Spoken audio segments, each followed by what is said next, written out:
Facebook আপনার সম্পর্কে আপনার চেয়েও বেশি জানে। আমি এত শিওর হয়ে বলছি কারণ ফেসবুক আপনাকে ৫,৫০০টি ডেটা পয়েন্ট থেকে অ্যানালাইসিস করে। আপনি কি খান, আপনি কি খান না, আপনি কোথায় যান, আপনি কোথায় যান না, আপনি কি পছন্দ করেন এবং আপনি কি পছন্দ করেন না, এইরকম আরও অনেক কিছু।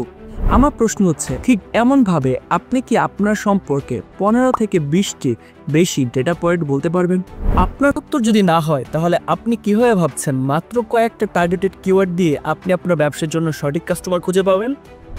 আপনি টার্গেটিংয়ে যতগুলোই কিওয়ার্ড দেন না কেন, তার চেয়ে ফেসবুকের এআই অনেক বেশি রিসোর্সফুল ও ইন্টেলিজেন্ট। এক্সাম্পলের জন্য ধর আমি এই বইটা ফেসবুকে সার্চ করতে চাচ্ছি এবং তার জন্য ফেসবুক অ্যাড রান করলাম। ফেসবুকের কাজ কখনোই আমার এই বইয়ের সেল এনে দেওয়া না। আমি এই বইকে কেন্দ্র করে যে বিজ্ঞাপনটি তৈরি করেছি তা মানুষের হোম পেজে পৌঁছে দাও। মানুষ কিনবে কি কিনবে না তা ডিপেন্ড করে আমি ভিডিওতে কী ধরনের তথ্য এবং ইনফরমেশন মানুষকে দিতে পারলাম তার উপর ভিত্তি করে। আপনি যতই চেষ্টা করেন কোনোভাবেই ফেসবুকের অ্যাড খরচ কমাতে পারবেন না যদি ফেসবুকের এই অ্যালগরিদম আপনি মেনে না চলেন। তাই সবচেয়ে কার্যকরী অ্যাড তৈরির মাধ্যমে সহজেই মানুষের মনে জায়গা করে নিতে এবং আপনার কাঙ্ক্ষিত সেল নিশ্চিত করতে আপনাকে অবশ্যই পড়তে হবে স্টোরি টেলিং ফর ব্র্যান্ডিং, সবার থেকে এগিয়ে থাকার ফর্মুলা। বইটি সম্পর্কে জানতে ও অর্ডার করতে নিচের বাটনে ক্লিক করুন।